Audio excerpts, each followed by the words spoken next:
veras, más bien termino muerto en los eventos de allá afuera. No escribí rolas de odio, más bien pa' que cogieran o que comieran con los que compartí techo. Si tú supieras, mami, lo amargado que me he vuelto. Pido solo lo mío, no vine a pararme el pecho. Se ven como perros peleándose por un hueso, y es que no está mal hecho. Ellos insisten, y cómo criticarlo si el país está tan triste. Si mi nombre está sonando es todo lo que existe, y si me ves sonriendo es porque un día va a morir. Soy la hoja que arrastro el viento, soy la hoja que arrastro el viento a tu cintura.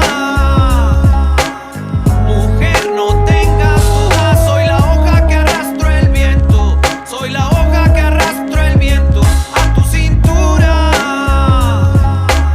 Mujer, no tengas duda. Yeah, son solo barcos de papel a la deriva. Pido aplausos pa' mi grupo y un par de manos arriba. Vinimos a cambiar las reglas y la expectativa, y que viva la vida, y sí, que viva la vida. Y mira cómo todo cambia con el tiempo. Lo escuché de mis ídolos, Carlos, tienes talento. Yo aquí sigo con mi barba y mis lentes de aumento. Mantengo el rango bajo, sigo esperando el momento. Temperamento en el micro a todos les sale. Pon tu grupo en la balanza y cuéntanos cuánto vale. Si el precio es por lo viejo, porque tu rap lo equivale. A mí me gusta verlos y dejar que se apuñalen. Y aunque nunca pensé en llegar tan lejos, hoy pongo en tela de juicio todo mi pellejo. No es poesía, más bien es un pretexto para estarme viendo a diario y rapeándole al espejo. Soy la hoja que arrastro el viento, soy la hoja que arrastro el viento a tu cintura.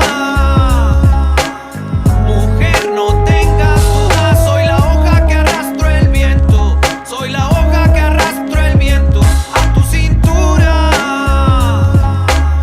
Mujer, no tengas duda. Manteniendo lo auténtico. Nada me frena. Sí, perdone, muestro mi estilo. Hacerlo bien es la mejor de las promos. Reventándolo. ¿Quién me gana? Manteniendo lo auténtico. Nada me frena. Mantente original. Reventándolo. Muestro mi estilo. Ahora y siempre y por vida. Soy la hoja que arrastró el viento a tu cintura en una noche de viernes y whisky barato. Nunca sea segundo plato, decías mientras me besabas, y las ideas vueltas locas, con el aceite hirviendo esperando a que te quemaras, que desgarraras en cuestión de gemidos las palabras necias, los misterios obvios. Voy a hacer que huelas a azufre, que te diluyas en la espuma, que sientas mi coraje y las ganas de verte puesto el traje de mi cuerpo, mientras el humo flota y los dientes se arrodillan